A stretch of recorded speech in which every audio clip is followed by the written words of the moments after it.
हरे कृष्णा। कल हमने विश्राम लिया था। उन तक बोले, राजन, आपने अन्न की अपवित्रता देखकर मुझसे क्षमा के लिए अनुनय विनय की है, किंतु पहले आपने कहा था कि तुम शुद्ध अन्न को दूषित बता रहे हो, इसलिए संतानहीन हो जाओगे। इसके बाद अन्न का दोष युक्त होना प्रमाणित हो गया है, अतः आपका ये शाप मुझ पर लागू नहीं होगा। अब हम अपना कार्य साधन कर रहे हैं। ऐसा कहकर उन तक दोनों कुंडलों को लेकर वहां से चल दिए। मार्ग में उन्होंने अपने पीछे आते हुए एक नग्न शणपक को देखा, जो बार बार दिखाई देता और छिप जाता था। कुछ दूर जाने के बाद उन तक ने उन कुंडलों को एक जलाशय के किनारे भूमि पर रख दिया और स्वयं जल संबंधी कृत्य करने लगे। इतने में ही वह शपणक बड़ी उतावली के साथ वहां आया और दोनों कुंडलों को लेकर वहां से चंपत हो गया। उनतक ने स्नान तर्पण आदि जल संबंधी कार्य पूर्ण करके शुद्ध एवं पवित्र होकर देवताओं और गुरुओं को नमस्कार किया और जल से बाहर निकलकर बड़े वेग से उस शपणक का पीछा किया। वास्तव में वह नागराज तक्षक ही था। दौड़ने से उनतक के अत्यंत समीपवर्ती हो गया। उनतक ने उसे पकड़ लिया। पकड़ में आते ही उसने शपणक का रूप त्याग दिया और तक्षक का नाग रूप धारण करके वह सहसा प्रकट हुए पृथ्वी पर एक बहुत ही बड़े विविर में घुस गया। बिल में प्रवेश करके वह नागलोक में अपने घर चला गया। तदंतर उस शत्राणी की बात का स्मरण करके उनतक ने नागलोक तक उसका पीछा किया। पहले तो उन्होंने उस विवरव को अपने डंडे की लकड़ी से खोदना आरंभ किया, किंतु इसमें उन्हें सफलता नहीं मिली। उस समय इंद्र ने उन्हें क्लेश उठाते हुए देखा तो उनकी सहायता के लिए अपना वज्र भेज दिया। उन्होंने वज्र से कहा, जाओ इस ब्राह्मण की सहायता करो। तब वज्र के डंडे की लकड़ी में प्रवेश करके उस बिल को विदीर्ण किया गया, जिससे पाताल लोक में जाने के लिए मार्ग बन गया। तब उन तक उस बिल में घुस गए और उसी मार्ग से भीतर प्रवेश करके उन्होंने नागलोक का दर्शन किया, जिसकी कहीं सीमा नहीं थी, जो अनेक प्रकार के मंदिरों, महलों, झुके हुए छज्जों वाले ऊंचे ऊंचे मंडपों तथा सैकड़ों दरवाजों से सुशोभित और छोटे बड़े अद्भुत क्रीड़ा स्थानों से व्याप्त था। वहां उन्होंने इन श्लोकों द्वारा उन नागों का स्तवन किया।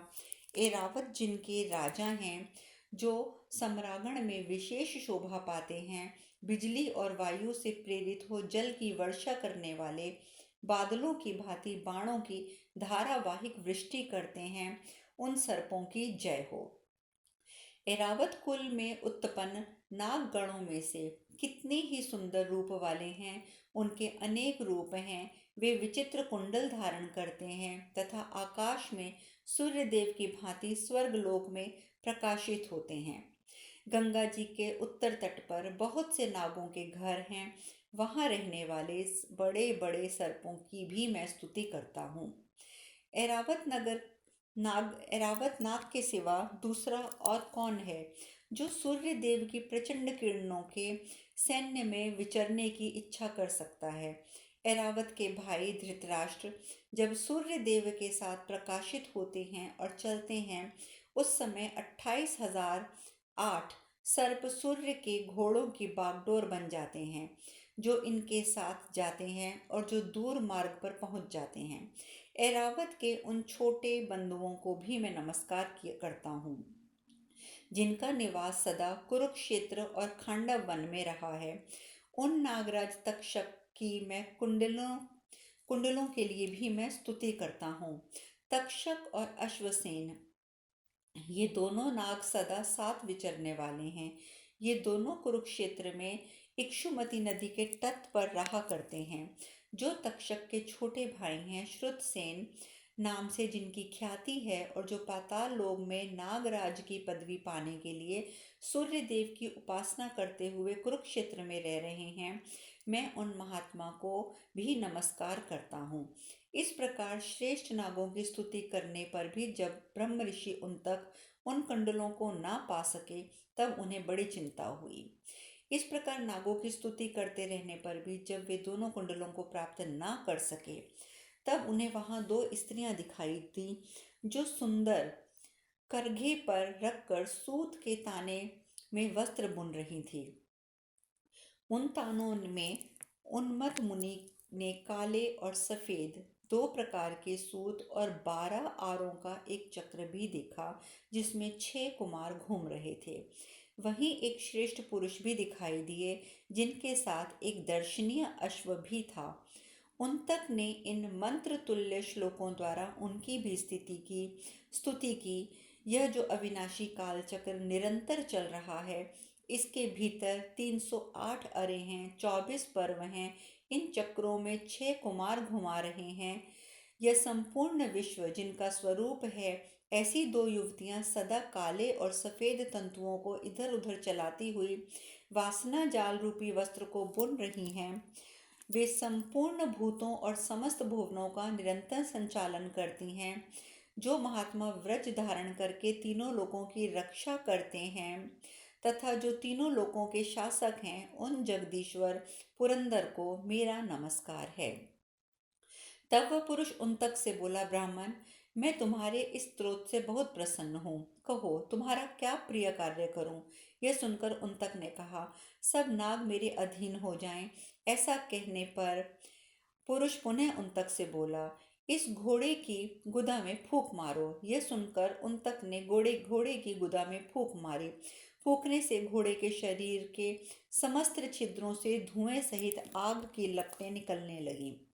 उस समय सारा नाग लोग धुएं से भर गया। फिर तो तक्षक घबरा गया और आग की ज्वाला के भय से दुखी हो दोनों कुंडल लिए सहसा घर से निकला और उन तक से बोला, ब्राह्मण, आप ये दोनों कुंडल ग्रहण कर लीजिए। उन तक ने उन कुंडलों को ले लिया। कुंडल लेकर वे सोचने लगे, अहो, आज ही गुरु पत्नी का पुण्यक व्रत है और मैं बहुत दूर चला आया हूँ। ऐसी दशा में किस प्रकार इन कुंडलों के द्वारा उनका सत्कार कर सकूंगा। तब इस प्रकार चिंता में पड़े हुए उन तक ने उन उस पुरुष से कहा। यह बात सुनकर पुरुष ने उन तक को कहा, उन तक, इस घोड़े पर चढ़ जाओ। यह तुम्हें क्षण भर में उपाध्याय के घर पहुंचा देगा। बहुत अच्छा, ये कहकर उन तक उस घोड़े पर चढ़े और तुरंत उपाध्याय के घर आ पहुंचे। इधर गुरु पत्नी स्नान करके बैठी हुई अपने केश संवार रही थी। उन तक अब तक नहीं आया, ये सोचकर उन्होंने शिष्य को शाप देने का विचार कर लिया। इसी बीच में उन तक ने उपाध्याय के घर में प्रवेश करके गुरुपत्नी को प्रणाम किया और वे दोनों कुंडल दे दिए।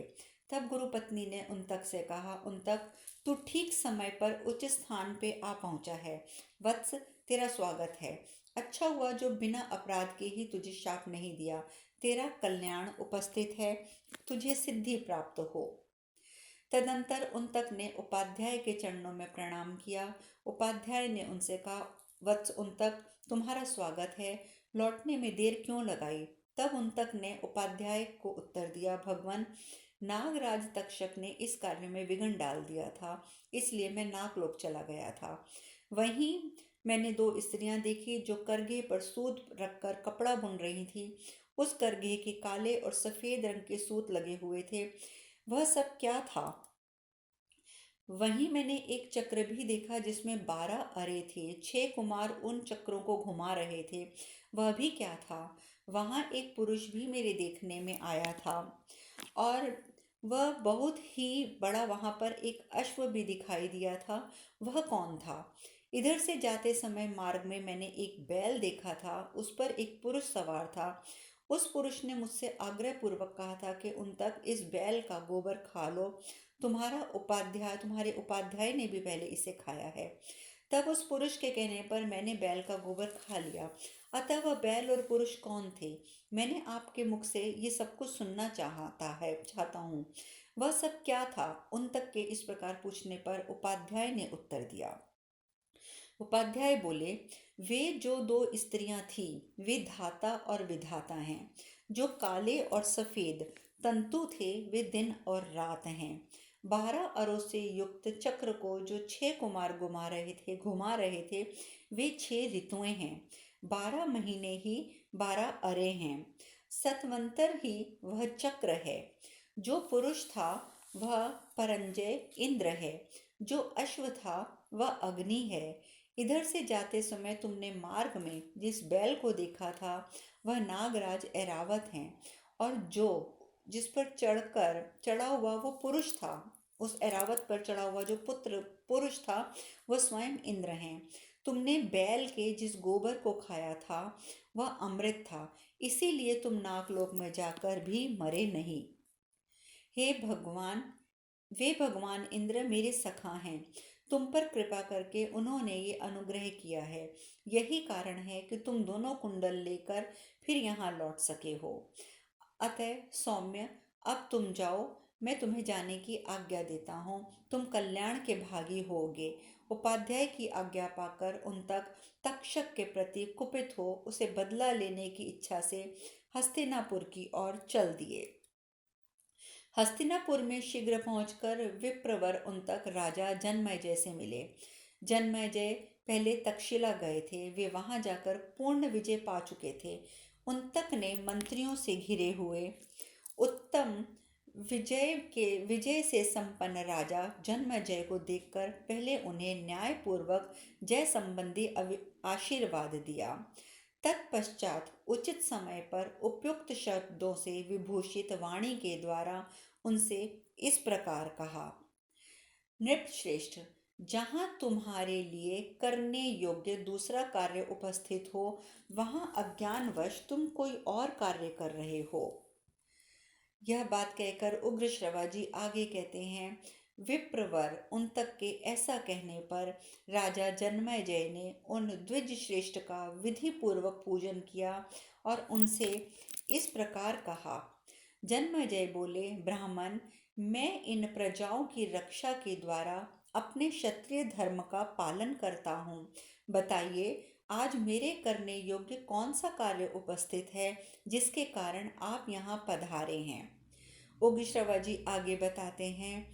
राजाओं में श्रेष्ठ जन्मेजय के इस प्रकार कहने पर पुण्य आत्माओं में अग्रगण्य विप्रवर उनतक ने उन उदार हृदय वाले नरेश से कहा, महाराज, यह कार्य मेरा नहीं है, आपका ही है, आप उसे अवश्य कीजिए। इतना कहकर उन तक फिर बोले, भूपाल शिरोमणि नागराज तक्षक ने आपके पिता की हत्या की है, अतः आप उस दुरात्मा सर्प से इसका बदला लीजिए। मैं समझता हूँ शत्रु नाशन कार्य की सिद्धि के लिए जो सर्प यज्ञ रूप कर्म शास्त्र में देखा गया है, उसके अनुष्ठान का यह उचित अवसर प्राप्त हुआ है। अतः राजन, अपने महात्मा पिता की मृत्यु का बदला आप अवश्य लें। यद्यपि आपके पिता महाराज परीक्षित ने कोई अपराध नहीं किया था, तो भी उस दुष्ट आत्मा सर्प ने उन्हें डस लिया और वे वज्र के मारे हुए वृक्ष की भांति तुरंत ही गिरकर काल के गाल में चले गए। सर्पों के अधम तक्षक अपने बल के घमंड से उन्मत्त रहता है। उस पापी ने बड़ा भारी अनुचित कर्म किया है जो उसने आपके पिता को डस लिया है। वे महाराज परीक्षित राज ऋषियों के वंश की रक्षा करने वाले और देवताओं के समान तेजस्वी थे। कश्यप नामक एक ब्राह्मण आपके पिता की रक्षा करने के लिए उनके पास आना चाहते थे, किंतु उस पापाचारी ने उन्हें भी लौटा दिया था। अतः महाराज, आप सर्प यज्ञ का अनुष्ठान करके उसकी प्रज्वलित अग्नि में उस पापी को होम कीजिए और जल्दी जल्दी ये कार्य कर ही डालिए। ऐसा करके आप अपने पिता की मृत्यु का बदला चुका सकेंगे एवं मेरा भी अत्यंत प्रिय कार्य संपन्न हो जाएगा। समूची पृथ्वी का पालन करने वाले नरेश तक्षक बहुत बड़ी दुरात्मा है। पाप रहित महाराज, मैं गुरु जी के लिए एक कार्य करने जा रहा था जिसमें उस दुष्ट ने बहुत बड़ा विघ्न डाला था। उग्रश्रवाजी आगे बताते हैं, महर्षियों, ये समाचार सुनकर राजा जन्मेजय तक्षक पर कुपित हो उठे। उन तक के वाक्य ने उनकी क्रोधाग्नि में घी का काम किया। जैसे घी की आहुति पड़ने से अग्नि प्रज्वलित हो जाती है, उसी प्रकार से वे क्रोध से अत्यंत कुपित हो गए। उस समय राजा जन्मेजय अत्यंत दुखी होकर उनतक के निकट ही मंत्रियों के पिता के स्वर्ग गमन का समाचार पूछा। उनतक के मुख से जिस प्रकार उन्होंने पिता के मरने की बात सुनी, उसी समय वे महाराज दुख और शोक में डूब गए। इस प्रकार पौष्य पर्व में तीसरा अध्याय पूर्ण हुआ। हरे कृष्णा, हरे कृष्णा, हरे कृष्णा।